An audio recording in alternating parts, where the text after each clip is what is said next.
J'ai reçu 2 objectifs que j'attendais depuis longtemps, donc c'est pour mon appareil photo. Et ça m'a fait penser qu'à chaque fois que j'acquiers du nouveau matériel, ça me donne encore plus envie de l'utiliser. Et on pourrait s'en servir, donc c'est ce que je fais depuis pas mal de temps, pour mettre encore plus d'intensité sur ce qu'on est déjà en train de faire. Et de s'en servir, de se servir de cette nouveauté pour accentuer le travail qui est déjà mis en place, ça peut être quelque chose de très intéressant. Quand j'ai monté mon PC au début d'année, j'étais impatient de l'utiliser pour tester la puissance. Donc, ce qui m'a permis de faire plus de vidéos et d'y consacrer encore plus de temps pour voir la puissance de mon PC, de voir de quoi il était capable, etc. Donc c'est quelque chose qui m'a servi. Et donc après, sur plusieurs mois, j'étais content d'utiliser quelque chose de neuf. Et à chaque fois qu'on a quelque chose de nouveau, hein, je peux prendre mon micro simplement, quand je l'ai utilisé pour les premières fois, j'étais impatient de voir ce que ça allait donner. Et donc forcément, ça m'a donné encore plus envie de l'utiliser. Et là, c'est ce qui se passe justement pour mes objectifs, ça me donne encore plus envie de faire des vidéos, parce que j'ai de nouvelles choses à explorer, de nouveaux paramètres à découvrir, des nouvelles manières de filmer, etc. Parce que du coup, j'ai un objectif comme ça, donc qui fait un flou d'arrière-plan, qui rend la tête un peu plus nette, qui met le sujet, donc moi en l'occurrence, au cœur de la vidéo, ce que faisait moins mon objectif d'avant. Et celui-là, cet objectif-là, qui va être plus fait pour les micro-trottoirs. Alors je l'ai pas testé encore pour un micro-trottoir, c'est-à-dire que là, je suis chez moi, donc je peux pas trop le tester. Donc faudra que je le teste, je vais voir si il va bien ou pas, et puis s'il va pas bien, je le rends. Mais celui-là, déjà, je le garde. Celui-là, ça va être pour les vlogs et pour les vidéos facecam comme ça. On est bon. Donc on revient un petit peu sur l'investissement, acheter quelque chose, la plupart du temps ça donne envie de l'utiliser, donc si tu fais en sorte d'acheter des choses qui sont utiles dans ton business et qui te donnera encore plus l'envie de pratiquer, comme quelque chose qui me vient en tête, j'ai des gants de boxe actuellement, mais c'est vraiment les premiers prix, je les ai achetés il y a quelques années, ils me plaisent pas trop. Plus tard, là dans quelques temps, j'en achèterai de nouveaux, et ça me donnera encore plus envie de boxer, puisque c'est des nouvelles choses, j'ai envie de les tester, j'ai envie de voir comment ça fait en vidéo quand je tape avec, ça fera sûrement un autre effet que quand je tape avec les vieux gants qui sont même pas adaptés à moi, et ça c'est les pouvoirs de la nouveauté, tout ce que t'as de nouveau, tu l'utilises de plus en plus, donc sers-en toi pour accentuer le travail qui est déjà là. C'est un petit boost, certes un petit boost éphémère, parce que bon c'est vrai que regardez, là je suis content, mais dans 2 mois, j'aurais oublié, ce sera normal pour moi, parce qu'on s'habitue à tout. Passe d'un vieux téléphone à touche à un iPhone 16, au bout de 2 mois, c'est comme si c'était normal pour toi d'avoir un iPhone 16. Plus aucun enthousiasme avant de l'utiliser. Et c'est normal, mais on peut s'en servir comme boost. Et c'est quelque chose d'intéressant, un boost éphémère de quelques semaines, mais c'est déjà quelques semaines de productivité, en plus. D'ailleurs, n'hésitez pas,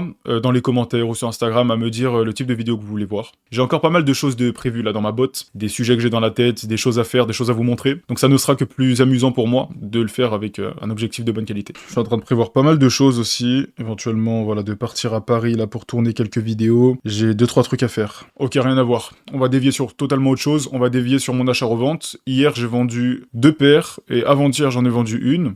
Donc c'est plutôt bien parce que ça fait quelques jours que j'ai reçu le colis et donc je viens de commencer là à en vendre, donc c'est plutôt cool. Ça me fait des compléments de revenus, tu vois, des petits compléments de revenus, 50, 100, 150 euros par-ci par-là. Ça dépend bien évidemment la paire. Qu'est-ce que j'ai de d'autre à vous dire en soi? Que là en fait j'essaie juste d'enchaîner le plus possible, de mettre le maximum d'action dans toute ma vie, d'être le plus efficace possible et ça marche hein, pour l'instant, je peux pas dire le contraire. Tout se passe bien. Juste, ce qui me dérange, comme je l'ai dit dans une précédente vidéo, c'est vraiment au niveau du sport, j'en fais beaucoup moins. Et ça me fait vraiment mal de partout. Ça me fait mal à mon ego de me dire Quentin, t'es pas en train de tout faire parfaitement, même si je sais que je peux pas. Forcément, parce que si je fais du sport, donc ça dépend à quelle intensité, mais moi si je m'y mets, que je commence à aller à la salle, c'est du facilement 3 heures perdues sur ma journée, donc il faudrait que je trouve d'autres méthodes, c'est-à-dire juste faire des pompes, aller faire des tractions, pendant 1 heure, tu vois, 1 heure c'est pas grave, 1 heure c'est pas grave, 1 heure c'est même bien, ça peut être bénéfique, mais passer trop de temps, comme j'ai l'habitude de faire. Donc en soi c'est du temps normal, mais avec les transports etc ça prend un peu de temps, donc c'est pour ça que ça finit par 3 heures, c'est beaucoup, et c'est beaucoup trop si je veux avoir des résultats exponentiels, et faire bégayer certaines personnes qui après me croient même plus, c'est-à-dire que dans les précédentes vidéos, quand j'ai dit ce que je gagnais, il y en a qui me croient pas, alors que c'est pas énorme, c'est vraiment rien du tout. Alors imaginez quand je serai à 100K par mois, que je le dirai sur YouTube, bon là forcément je vous montrerai mon lifestyle, parce qu'avec 100K par mois tu peux faire pas mal de choses, le physique j'ai envie qu'il monte aussi, c'est-à-dire que j'ai pas juste envie d'avoir beaucoup d'argent, d'être éloquent, d'être beau gosse, mais de pas être trop musclé. J'ai envie d'être bien musclé, j'ai pas du tout atteint mon potentiel de musculature, et j'ai envie de l'atteindre dans ma vingtaine, voire avant, mais ça va être compliqué avant. Là, j'ai 19 ans, donc si je pouvais atteindre mon potentiel maximum d'ici mes 22 ans, ce serait pas mal. Et pour ça, il faut être régulier dans le travail de la culture du physique. Malheureusement, je peux pas tout faire en même temps. Donc il va falloir que je sois intelligent, comme je le fais actuellement en soi. En soi, là, je suis en cohérence avec mes objectifs, donc tout dans le travail et moins dans le sport, mais c'est quand même quelque chose qui m'handicape un petit peu au niveau du mental. C'est-à-dire que tous les jours quand je me couche, même quand j'ai bien travaillé, je me dis ah merde, certes j'ai bien travaillé, mais mon physique il en a pris un coup. J'ai même pas fait des pompes, j'ai juste travaillé. mon physique a pas évolué, il a régressé. J'ai perdu un peu de masse musculaire aujourd'hui. Certes, ça se voit pas, c'est vraiment juste dans le mental, puisque ça commence à se voir à partir de 1 mois, voire 2 mois pour certains. On va dire la moyenne, voilà, c'est entre 1 et 2 mois que ça commence à se voir. Donc en l'occurrence, ça va. Mais étant donné que j'étais bien lancé, j'étais sur une courbe vraiment comme ça, et que je sais que je l'ai stoppé, ça me fait un peu mal. Et c'est pour mieux recommencer plus tard, voire mieux recommencer tout de suite, j'ai envie de te dire. Pourquoi? Tout simplement parce que je m'étais dit, comme je viens de le dire au début là, je l'ai dit il y a quelques minutes, 3 heures c'est trop, 2 heures c'est trop, 1 heure ça peut le faire. Donc si je commence à faire 1 heure par jour, c'est plus du 1 heure à la salle, c'est pas possible, parce qu'il faudrait que du coup je m'entraîne 30 minutes et que je fasse 30 minutes de transport. Il n'y a pas grand intérêt à faire ça. Donc ce qui me reste à faire, c'est juste du sport chez moi et aux alentours, c'est-à-dire chez moi, aller courir et aller faire des tractions en bas. Là, j'ai un petit truc de traction là, en bas de chez moi, sur un parcours de santé, sur un petit aménagement où il y a des barres de traction. Il y a de quoi faire, j'ai des haltères chez moi, j'ai plein de choses. Il y a de quoi faire. Il faudrait que du coup que je me cale à 1 heure par jour, ce qui est largement possible. Surtout que j'ai des défis à faire. Donc il va falloir que je m'entraîne dans tous les cas, que je commence à m'entraîner en conséquence par rapport aux défis, donc peut-être des étirements, des exercices un peu plus adaptés pour le type de défi que je veux faire, etc. Ça, ce sera l'objet d'une autre vidéo, mais il va falloir que je commence à mettre une petite routine sport pour me maintenir quand même dans une bonne forme mentale, parce que là, je suis toujours un petit peu dégoûté chaque jour de me dire « Vas-y, j'ai bien travaillé, mais j'ai pas fait de sport. » Je pense que je serai bon, et je pourrais être plutôt complet, et avancer sur tous les segments, plus ou moins vite. Évidemment, on avance extrêmement vite sur le segment travail-résultat, et après sur le segment résultat physique, donc travail physique, il n'y en a pas beaucoup, donc forcément il n'y a pas beaucoup de résultats. Mais ça monte toujours, on est toujours sur une courbe. Elle n'est pas non plus exponentielle, c'est une courbe qui monte, déjà, elle progresse. Et j'aime progresser, si ça progresse super vite, tant mieux, mais ça veut dire aussi super investissement.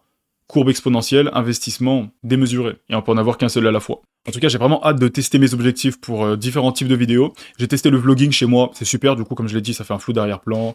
Le zoom, comment ça s'appelle ça? Le focus. Le focus se fait super bien, parce que du coup, là, c'est focus sur ma tête, alors que devant, il y a mon micro. Regardez, ça repère ma tête, là, ça repère ma main, ensuite, ça repère ma tête. Alors que l'autre objectif faisait directement le focus sur la chose qui était le plus près de lui. Donc là, en l'occurrence, ça mettait le focus sur mon micro et pas sur ma tête, si le micro, je le positionnais comme ça, donc devant la caméra. Meilleur focus, on a quoi d'autre? Flou d'arrière-plan, comme je l'ai dit. Tout est mieux dessiné, du coup, s'il y a un flou d'arrière-plan. Ma tête sort un petit peu de l'arrière-plan, et puis ça donne quelque chose de plutôt joli. Hâte de voir ce que ça donne, en tout cas en vlogging. Ça prend plus de lumière aussi. C'est pour ça que là, c'est plus éclairé que dans les autres vidéos. Les autres vidéos, c'était vraiment sombre. C'est parce que mon capteur, il est, pour ceux qui s'y connaissent un petit peu, en 3.5 au niveau de l'ouverture.